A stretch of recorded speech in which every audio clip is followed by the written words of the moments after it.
ಅವತ್ತು ಶುಕ್ರವಾರ ರಾತ್ರಿ ಮೈಸೂರಿನ ಒಂದು ಸುಂದರ ಮನೆಯಲ್ಲಿ ಸಂಜಯ್ ಮತ್ತು ಆತನ ಹೆಂಡತಿ ಲತಾ ವಾಸವಾಗಿದ್ದರು. ಒಂದು ದಿನ ಲತಾ ಕನ್ನಡಿ ಮುಂದೆ ನಿಂತು ತಯಾರಾಗುತ್ತಿದ್ದಾಗ ಸಂಜಯ್ ಹಿಂದಿನಿಂದ ಬಂದು ಅವಳನ್ನು ಅಪ್ಪಿಕೊಂಡು, ಏನು ಲತಾ, ಇವತ್ತು ಏನೋ ತುಂಬಾ ಸುಂದರವಾಗಿ ಕಾಣ್ತಿದೀಯಾ ಅಂತ ರೇಗಿಸಿದ. ಅವಳು ಸ್ವಲ್ಪ ಗಂಭೀರವಾಗಿ, ನಿಮಗೆ ಯಾವಾಗ್ಲೂ ಬೇರೆಯವರ ಹೆಂಡತಿನೇ ಚೆನ್ನಾಗಿ ಕಾಣೋದು ಅಲ್ವಾ ಅಂದಳು. ಸಂಜಯ್ ನಕ್ಕು, ಛೇ, ಯಾರು ನಿನ್ನಷ್ಟು ಚಂದ ಇಲ್ಲ ಕಣೆ ಅಂತ ಮುದ್ದಾಡೋಕೆ ಹೋದ. ಲತಾ ಅವನನ್ನ ತಡೆದು, ಇವತ್ತು ನಿಮ್ಮ ಫ್ರೆಂಡ್ ವಿಕ್ರಮ್ ಮತ್ತೆ ಅವನ ಹೆಂಡತಿ ರೀಮಾ ಬರ್ತಾರಲ್ವಾ ಅಂತ ಕೇಳಿದಳು. ಅಷ್ಟರಲ್ಲಿ ಡೋರ್ ಬೆಲ್ ಸೌಂಡ್ ಆಯ್ತು. ಬಾಗಿಲು ತೆಗೆದರೆ ವಿಕ್ರಮ್ ಮತ್ತು ರೀಮಾ ಒಳಗೆ ಬಂದರು. ರೀಮಾಳನ್ನ ನೋಡಿದ ಸಂಜೆಗೆ ಒಳಗೊಳಗೆ ಸ್ವಲ್ಪ ಆಕರ್ಷಣೆ ಆಯ್ತು. ಎಲ್ಲರೂ ಕುಳಿತು ಮಾತು ಶುರು ಮಾಡಿದರು. ಚಿಂತನೆಗಳ ಹೊಂದಾಣಿಕೆ ಮತ್ತು ಕುಡಿತ. ಮಾತಿನ ಮಧ್ಯೆ ಸಂಜಯ್ ಮತ್ತು ರೀಮಾಳ ಯೋಚನೆಗಳು ಒಂದೇ ರೀತಿ ಇತ್ತು. ಅದೇ ರೀತಿ ವಿಕ್ರಮ್ ಮತ್ತು ಲತಾಗೂ ಒಂದೇ ತರಹದ ಆಸಕ್ತಿಗಳಿತ್ತು. ಸಂಜಯ್ ತಮಾಷೆಗೆ ಅನ್ನಿಸ್ತಿದೆ, ನಾವಿಬ್ಬರೂ ತಪ್ಪು ವ್ಯಕ್ತಿಗಳನ್ನ ಮದುವೆ ಆಗ್ಬಿಟ್ಟಿದ್ದೇವೆ ಅಂದ. ಎಲ್ಲರೂ ನಕ್ಕರು. ಆಮೇಲೆ ಸಂಜಯ್, ಬನ್ನಿ ಡ್ಯಾನ್ಸ್ ಮಾಡೋಣ ಅಂತ ಹಾಡು ಹಾಕಿ ರೀಮಾ ಜೊತೆ ರೊಮ್ಯಾಂಟಿಕ್ ಆಗಿ ಡ್ಯಾನ್ಸ್ ಶುರು ಮಾಡಿದ. ಇಬ್ಬರೂ ಅಷ್ಟು ಚೆನ್ನಾಗಿ ಡ್ಯಾನ್ಸ್ ಮಾಡ್ತಿದ್ರು, ಎಲ್ಲರ ಗಮನ ಅವರ ಮೇಲೆ ಇತ್ತು. ವಿಕ್ರಮ್ ಹೋಗಿ ಲತಾ ಪಕ್ಕ ಕೂತು, ನಿಮಗೆ ಡ್ಯಾನ್ಸ್ ಇಷ್ಟ ಇಲ್ವಾ ಅಂತ ಕೇಳಿದ. ಇಲ್ಲ, ನನಗೆ ಚಿತ್ರಕಲೆ ಇಷ್ಟ, ಬನ್ನಿ ನಾನು ಬರೆದಿರೋ ಕೆಲವು ಪೇಂಟಿಂಗ್ಸ್ ತೋರಿಸ್ತೀನಿ ಅಂತ ಲತಾ ವಿಕ್ರಮ್ನನ್ನ ಸ್ಟಡಿ ರೂಮ್ಗೆ ಕರೆದುಕೊಂಡು ಹೋದಳು. ಲತಾ ಚಿತ್ರ ತೋರಿಸುವಾಗ ಕುತ್ತಿಗೆ ನೋವು ಬಂತು. ಸ್ವಲ್ಪ ಬಾಂಬ್ ಹಚ್ಚಿಕೊಡ್ತೀರಾ ಅಂತ ವಿಕ್ರಮ್ಗೆ ಕೇಳಿಕೊಂಡಳು. ಮೊದಲಿಗೆ ವಿಕ್ರಮ್ ಹಿಂಜರಿದರೂ ಡ್ಯಾನ್ಸ್ ಮಾಡೋರಿಗೆ ತೊಂದರೆ ಆಗದಿರ್ಲಿ ಅಂತ ಬಾಂಬ್ ಹಚ್ಚೋಕೆ ಶುರು ಮಾಡಿದ. ಲತಾಗೆ ಆ ಮಸಾಜ್ ಚೆನ್ನಾಗಿ ಅನಿಸಿತು. ವಿಕ್ರಮ್ ಕೂಡ ಸ್ವಲ್ಪ ಕಂಟ್ರೋಲ್ ಕಳ್ಕೊಂಡು ಕೈ ಆಡಿಸೋಕೆ ಶುರು ಮಾಡಿದ.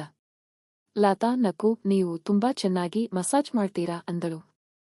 ವಿಕ್ರಮ್, ನಾನು ಇನ್ನಷ್ಟು ಚೆನ್ನಾಗಿ ಮಾಡಬಲ್ಲೆ ಅನ್ನೋದ್ರೊಳಗೆ ಸಂಜಯ್ ಒಳಗೆ ಬಂದು, ಏನಿದು, ಏನು ನಡೀತಾ ಇದೆ ಇಲ್ಲಿ ಅಂತ ಕೇಳಿದ. ಒಂದು ವಿಚಿತ್ರ ಪ್ರಸ್ತಾಪ. ಲತಾ ಎಲ್ಲವನ್ನೂ ವಿವರಿಸಿದಳು. ಸಂಜಯ್ ಕೋಪದಿಂದ, ನೀನು ಬೇರೆಯವರ ಹೆಂಡತಿಗೆ ಮಸಾಜ್ ಮಾಡಿ ಖುಷಿ ಪಡುತ್ತಿದೀಯಾ ಅಂತ ಕೇಳಿದ. ವಿಕ್ರಮ್ ಹೆದರಿಕೊಂಡ. ಆದ್ರೆ ಸಂಜಯ್ ನಕ್ಕು ಬಿಟ್ಟ, ಅಯ್ಯೋ, ಜಸ್ಟ್ ಜೋಕ್ ಮಾಡಿದೆ. ನೀನು ನಮ್ಮ ಲತಾಗೆ ಹೆಲ್ಪ್ ಮಾಡಿದ್ದೀಯಾ ಅಷ್ಟೇ ಅಂದ. ವಿಕ್ರಮ್ ರೀಮಾಳನ್ನ ಕರೆದು, ನಡಿ ಮನೆಗೆ ಹೋಗೋಣ ಅಂದ. ಆದ್ರೆ ರೀಮಾ ಕುಡಿದು ತೂಗಾಡ್ತಿದ್ಲು.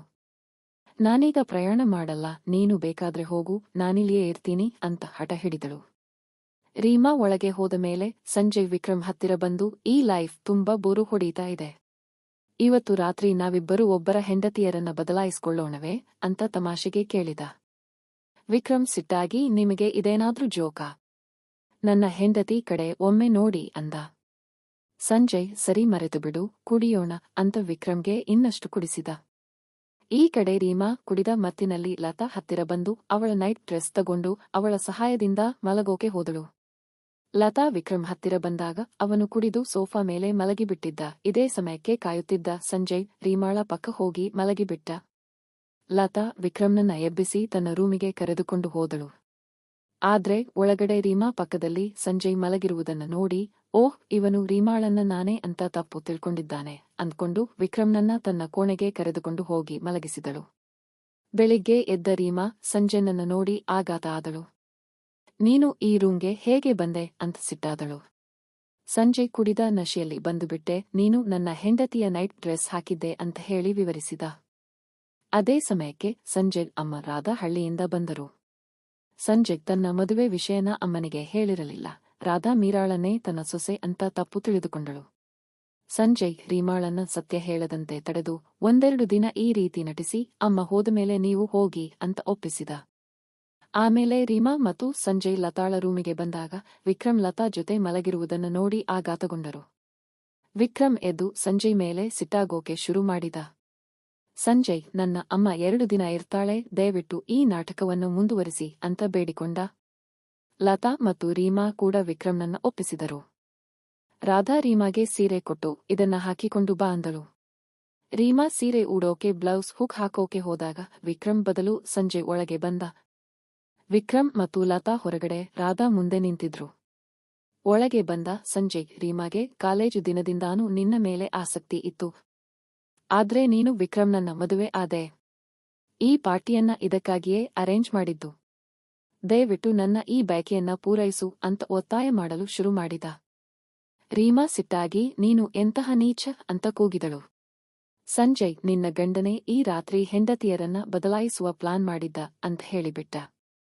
ಆಗ ವಿಕ್ರಮ್ ಕೋಪದಿಂದ ಒಳಗೆ ನುಗ್ಗಿ ನೀನು ಇಂತಹ ಕೆಲಸಕ್ಕಾಗಿಯೇ ನನ್ನನ್ನ ಕರೆದಿದ್ದೀಯಾ ಅಂತ ರೀಮಾಗೆ ಕೇಳಿದ. ವಿಕ್ರಮ್ ಸಂಜಯ್ಗೆ ಸತ್ಯ ಹೇಳು ಇಲ್ಲಾಂದ್ರೆ ನಿನ್ನನ್ನ ಹೊರಗೆ ಹಾಕ್ತೀನಿ ಅಂತ ಬೆದರಿಸಿದ. ರಾಧಾ ಕೂಡ ಬಂದು ಇಲ್ಲಿ ಏನು ನಡೀತಾ ಇದೆ? ಯಾರು ನಿನ್ನ ಹೆಂಡತಿ ಅಂತ ಕೇಳಿದಳು. ಸಂಜಯ್ ತನ್ನ ತಪ್ಪನ್ನು ಎಲ್ಲರ ಮುಂದೆ ಒಪ್ಪಿಕೊಂಡ. ರಾಧಾ ಸಿಟ್ಟಾಗಿ ಸಂಜಯ್ ಕೆನ್ನೆಗೆ ಬಾರಿಸಿ ನನ್ನ ಮಗನಾಗಿ ಇಂತಹ ತಪ್ಪು ಮಾಡಿದೀಯಾ ಅಂತ ಆಕ್ರೋಶಿಸಿದಳು. ರೀಮಾ ಮತ್ತು ವಿಕ್ರಮ್ ನಾವೀಗಲೇ ಇಲ್ಲಿಂದ ಹೊರಡ್ತೀವಿ ಅಂತ ಹೇಳಿ ಹೊರಟರು. ಲತಾ ಕೂಡ ನಾನು ಇಂತಹ ಗಂಡನ ಜೊತೆ ಇರಲಾರೆ ಅಂತ ಅವರ ಜೊತೆಗೆ ಹೋಗಿಬಿಟ್ಟಳು. ಸಂಜಯ್ ಕಣ್ಣೀರಿನೊಂದಿಗೆ ಒಬ್ಬಂಟಿಯಾಗಿ ನಿಂತುಬಿಟ್ಟ.